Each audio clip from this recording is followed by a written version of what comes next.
Hello बच्चों, welcome to maths educator. Myself Avneesh Patel and we will learn about physics with ease. Previously हमने class 12 का physics का chapter number 1 electrostatic का example number 1.1 already study कर लिया था, लेकिन फिर भी उससे पहले मैं आपको एक चीज रिमाइंड करवा देना चाहता हूं कि प्रीवियसली हमने एक वेक्टर भाई साहब का इंजेक्शन ले लिया था और एक कूलम भाई साहब का इंजेक्शन ले लिया था। आई होप वो दोनों इंजेक्शन आपके ब्लड में अब फ्लो कर रहे हैं, आपको सब कुछ समझ में आ गया होगा। अभी भी किसी को ये दोनों इंजेक्शन लेना बाकी है तो पहले वो दवाइयां ले लीजिए, उसके बाद ये डिजीज को हमें सॉल्व करना है।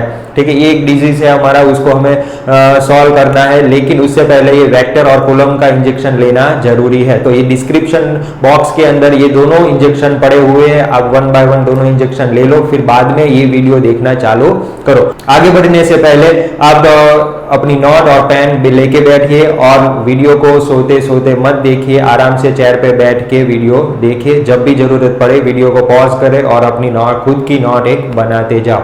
ठीक है, तो चलो let's start our next disease, that is from chapter number 1 exercise का क्वेश्चन नंबर 2, क्वेश्चन नंबर 1.2। तो पहले आगे भी मैंने आपको बताया था कि क्वेश्चन को, एग्जांपल्स को कैसे सॉल्व करना है। पहला स्टेप है आपका क्वेश्चन को पढ़ते जाओ, साथ में उसका डेटा नोट डाउन करते जाओ, लेकिन पूरा क्वेश्चन एक साथ में नहीं पढ़ना है। जहां पे हमें जरूरत लगती है वहां पे ब्रेक लगानी है। तो पहले हम स्टेटमेंट रीड कर लेते हैं, क्या दिया हुआ है।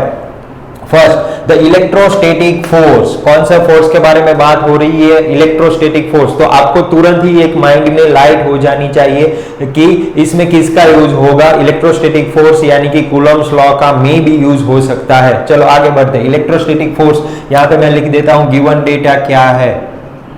Given data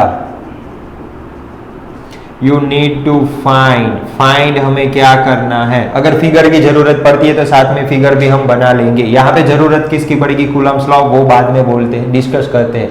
okay, the electrostatic force on a small sphere of charge. एक छोटा सा स्फीयरिकल चार्ज है, ठीक है, स्फीयर लिया हो, उसके ऊपर चार्ज है। तो मैं यहाँ पे फिगर बना ही लेता हूं। चलो, एक छोटा सा स्फीयर है, उसके ऊपर कुछ चार्ज है। चार्ज कितना है वो आपको दिया है, यानी कि मैं यहाँ पे लिख सकता हूं Q1 is equal to 0.4 micro coulomb. उसका यूनिट कन्वर्जन भी कर डालो, यानी कि 0.4 इंटू 10⁻⁻6 कूलम। ओके, आगे बढ़ते हैं। Due to another small sphere of charge, यानी कि Q2 इज इक्वल टू, दूसरा चार्ज दिया है -0.8 माइक्रो कूलम, यानी कि -0.8 इंटू 10⁻⁻6 कूलम। माइक्रो यानी 10⁻⁻6 होता है, वो आपको पता है। ओके, नेक्स्ट आगे। दो ऐसे चार्जेस है, चलो मैंने लिख लिया। एक मेरा Q1 है, वो पॉजिटिव चार्ज है, दूसरा एक मेरा है Q2, उसका चार्ज नेगेटिव है। दोनों के बीच का -0.8 माइक्रोकूलम इन एयर, दोनों के बीच का मीडियम कौन सा है? एयर। ध्यान रखना, ये भी इंपॉर्टेंट चीज है। कूलम्स लॉ जब हमने स्टडी किया था तब हमने ये मीडियम के बारे में डिस्कशन किया था। अभी भी आपको समझ में नहीं आया है तो वो वीडियो देख के बाद में ये एग्जांपल चालू करो। कितना फोर्स लग रहा है? Is 0.2 Newton. अगेन मैं फटाफट से रीड कर लेता हूं। द इलेक्ट्रोस्टैटिक फोर्स, किसके बारे में बात हो रही है? Force on a small sphere of charge 0.4 microcoulomb due to another small sphere of charge -0.8 microcoulomb in air is 0.2 newton. यानी कि ये क्या दिया हुआ है? आपका इलेक्ट्रोस्टैटिक फोर्स दिया हुआ है। यानी कि यहां पे मैं लिख सकता हूं electrostatic force FE is equal to 0.2 newton. Okay, question अब क्या फाइंड करना है वो देखो। What is the distance between the two spheres? ठीक है, दोनों स्फीयर के बीच का डिस्टेंस कितना है वो हमें फाइंड आउट करना है। ओके, अब यानी कि ये दोनों के बीच का डिस्टेंस आपको दिया नहीं। फॉर एग्जांपल मैं अज्यूम कर लेता हूं दोनों के बीच का डिस्टेंस कितना है? x है। तो हमें फाइंड क्या करना है? Find distance. उसको हमने x अज्यूम कर लिया है, वो कितना है वो हमें फाइंड आउट करना है। तो ये हमारी रफली फिगर हो गई, गिवन डेटा हो गया, क्या फाइंड। दूसरा भी एक क्वेश्चन दिया है, what is the force on the second sphere due to first. यानी कि ये 1 नंबर का है, 2 नंबर का है। Force on second due to first कितना होगा? तो ये जो दिया है वो फोर्स कौन सा दिया? इलेक्ट्रोस्टैटिक। तो वो दिया है फोर्स ऑन 1 ड्यू टू 2। ठीक है, इतना डेटा आपको दिया हुआ है। फोर्स ऑन 1, एक स्मॉल चार्ज के ऊपर दूसरा जो फोर्स लगा रहा है दैट इज 0.2 न्यूटन। इतना आपको आई होप क्लियर होगा। ये गिवन डेटा फाइंड क्या करना है और फिगर बन गए। अब हमें क्या करना है कि ये जो क्वेश्चन है कौन से चैप्टर, वो तो अभी हमें पता है कि फर्स्ट चैप्टर में कौन सी थियरी रिलेटेड है, किसके बारे में बात हो रही, इलेक्ट्रोस्टैटिक फोर्स और चार्ज एंड डिस्टेंस, तीन चीज हो रही, तो तीन चीज आ रही हो ऐसा आपका कौन सा फॉर्मूला, कौन सी थियरी का यूज करोगे, करेक्ट आपका कूलम्ब्स लॉ का यूज करोगे। कूलम्ब्स लॉ ऑलरेडी हम स्टडी कर चुके हैं। ओके, तो कूलम्ब्स लॉ क्या बोलता है कि 2.4 Coulomb's law is applicable for point charges, और हमारा जो स्फीयर है वो इतना छोटा है कि हम उसको as a point charge assume कर सकते हैं। तो थियरी आपकी यूज होगी कूलम्ब्स लॉ। कूलम्ब्स लॉ का फॉर्मूला क्या है, force on 1/2 is equal to K Q1 Q2 upon are square. किसके लिए, जहां पे K की वैल्यू कितनी होगी, K is equal to 9 into 10⁹ newton metre square पर कूलम स्क्वायर।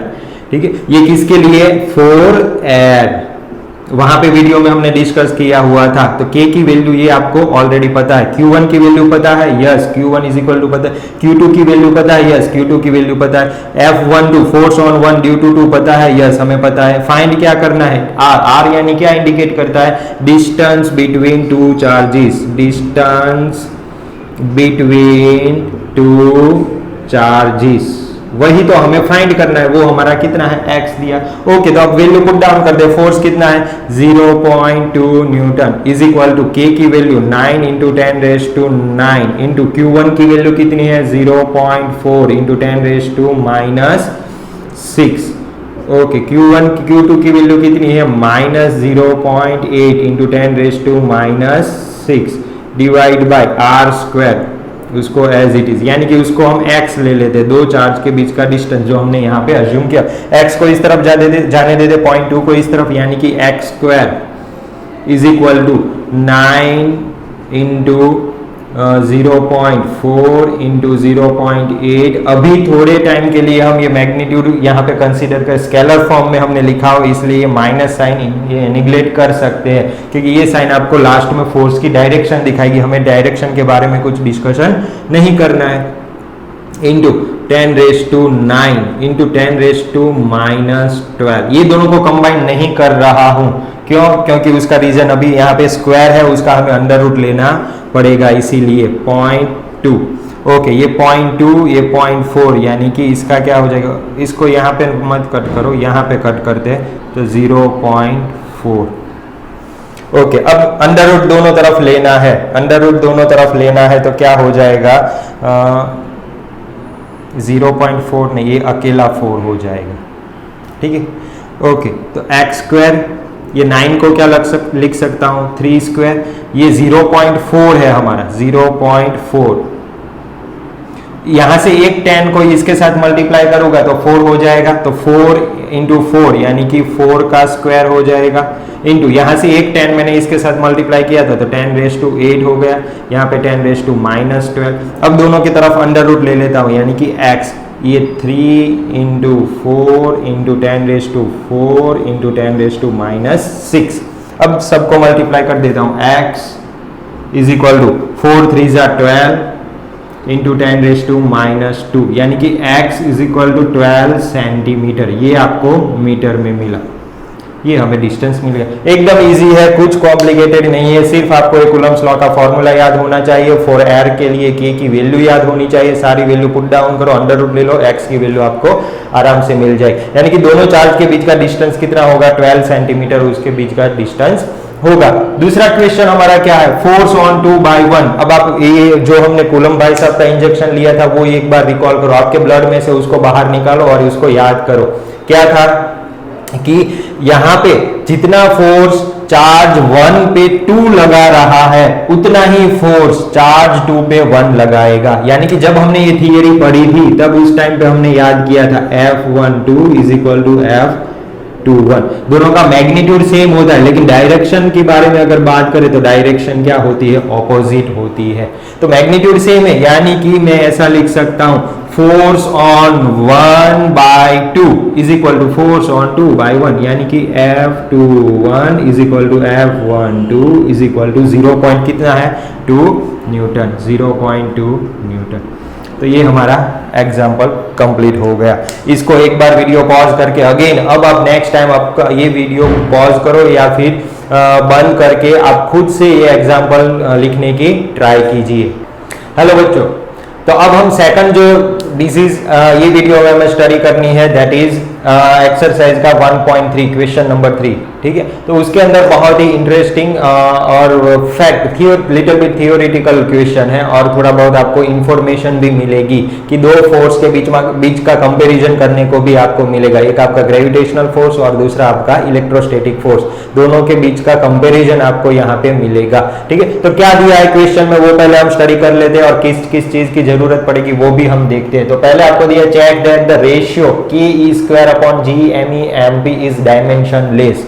आपको ये चेक करना है कि ये डायमेंशनलेस है या उसका कुछ डायमेंशन होता है या नहीं होता है। तो आपको दिया क्या है, गिवन डेटा में कुछ ज्यादा नहीं दिया है, थियोरिटिकल है, इसलिए सिर्फ आपको ये रेशियो दिया है Ke²/G_MEMP। इसका डायमेंशन आपको चेक करना है। क्वेश्चन ये है, गिवन डेटा ये सिंपल इतना दिया हुआ है और कुछ नहीं दिया है, तो आपको इसका रेशियो फाइंड करना है। तो आपको पहले यहां से पता चलना चाहिए कि ये टर्म किसके रिलेटेड है। कैपिटल जी किसके रिलेटेड है, किसी को याद है? तो ये जो कैपिटल जी है वो है आपका gravitational constant, universal gravitational constant, और उसकी वैल्यू भी आपको पता होगी। तो ये टर्म्स कौन से फॉर्मूला में आती है, Fg=Gm। अब देखो दूसरा मास, दो पार्टिकल का मास, यहाँ पे कौन कौन से पार्टिकल है, एक इलेक्ट्रॉन लिया हुआ है और एक प्रोटॉन लिया हुआ है, तो मैं यहाँ पे MEMP और नीचे क्या लिखूंगा, दोनों के बीच का डिस्टेंस का स्क्वायर। यानी कि सिचुएशन क्या है, मैं रफली फिगर ड्रॉ करने की यहाँ पे ट्राई करता हूँ। एक इलेक्ट्रॉन यहाँ पे दिया हुआ है, इलेक्ट्रॉन जिसका चार्ज नेगेटिव होगा, दूसरा एक प्रोटॉन दिया हुआ है जिसका चार्ज पॉजिटिव होगा, इसका मास Me होगा, इसका मास MP होगा, दोनों के बीच का डिस्टेंस कितना होगा, स्मॉल r जितना होगा। तो दोनों के बीच में दो फोर्स लगेंगे। कौन कौन से फोर्स, एक तो उनके मास की वजह से जो फोर्स लगेगा that is gravitational force Fg लगेगा, और एक तो उनके चार्ज की वजह से जो फोर्स लगेगा that is electrostatic force Fe। Fg भी लगेगा और Fe भी लगेगा। Fe electrostatic force attraction type का होगा क्योंकि ऑपोजिट चार्ज है, और Fg भी अट्रैक्शन होगा। Fg तो आपका अट्रैक्शन फोर्स ही रहता है, ग्रेविटेशनल फोर्स। ओके, तो ये फॉर्मूला आपका ग्रेविटेशनल फोर्स का हो गया। अगर मैं इलेक्ट्रोस्टैटिक फोर्स के फॉर्मूला लिखना चाहूँ तो अकॉर्डिंग टू कूलम्स लॉ आप ऑलरेडी स्टडी कर चुके हो, क्या है, Q1 यानी इलेक्ट्रॉन के ऊपर का चार्ज माइनस ही, और Q2 यानी प्रोटॉन के ऊपर का charge plus he, divide by दोनों के बीच का डिस्टेंस कितना, r²। तो इसका अभी सिर्फ मैग्नीट्यूड का अगर कंसीडर करें तो इसका फॉर्मूला ये बन जाएगा Ke²/r²।